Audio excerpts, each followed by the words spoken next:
Stretnutia sa zúčastnilo 12 cukrárok, ktoré sa predviedli nádherne vyzdobenými tortami. Táto práca si vyžaduje maximálnu trpezlivosť a precíznosť. Súťažiace nám ukázali techniku zdobenia a vytvarovania rôznych postavičiek či kvietkov z marcipánu. Cukrárky sa stretávajú na webovej stránke Dobroty od mamy, kde si spoločne vymieňajú skúsenosti a nové nápady.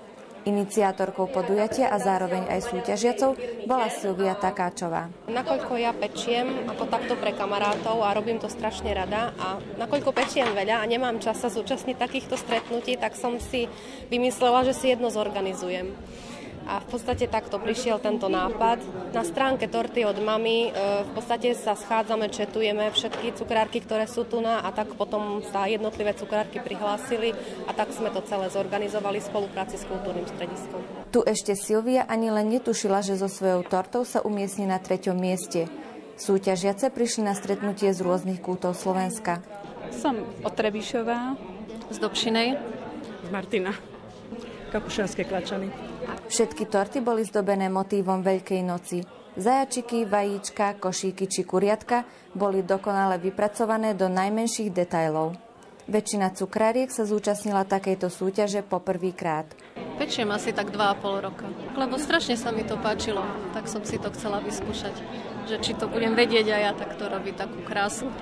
Čo ma priviedlo, viac menej ma inšpirovali také tortičky na internete a potom som skúšala, že či to zvládnem a vyšlo to tak. Tak sa pokračovalo a pokračujem ďalej. Boli sme na jednej hostine a tam boli také krásne ružičky a mi veľmi zapáčili a odtedy fakticky venujem tomu. Čo vás priviedlo k tejto práci? Moje deti. Stále netrebalo v rodine nejakú tortu, stále niečo sa dialo, takže proste postupne cez práve našu stránku som sa zoznámila so ženami, s dievčatami a takto postupne to išlo.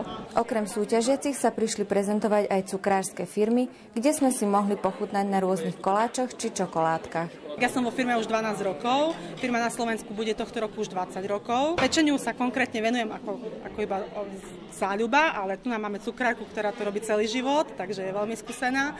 A v našej firme pracujú teda pracovníci, ktorí sú naozaj expertmi v tejto výrobe pekárskej a cukrárskej. Po obede prišlo na rad vyhodnotenie.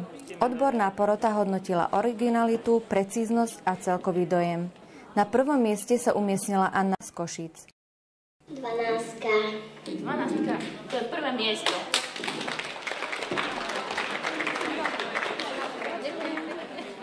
Som prvýkrát na takom niečom. Super.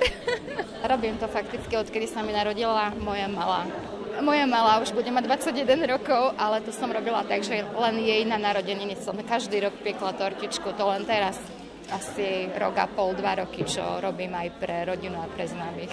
Súťaž bola spojená so zbierkou potravín pre rodiny postihnuté povodňami. Všetky tortičky, ktoré boli donesené do súťaže cukrárkami, ktoré sa zúčastnili na tomto stretnutí, budú venované do Domu dôchodcov svätej Alžbety a takisto do klubu dôchodcov v Moldave nad Bodvou. Takisto bola robená zbierka potravín pre postihnutých ľudí povodňami. Tieto potraviny, aj keď ich nie je veľa, ale snáď niečím vieme pomôcť a pani Balogová, ktorá tiež jedna z nás, cukrárok, tieto potraviny tým ľuďom, ktorí to potrebujú, odniesie. Dúfam, že pomôžeme, dúfam, že sa každý dobre cítil a dúfam, že sa tortičky páčia a budú chutiť. Keďže malo stretnutie veľký úspech, klub Dolce Vita pod vedením Silvie sa bude stretávať každý mesiac.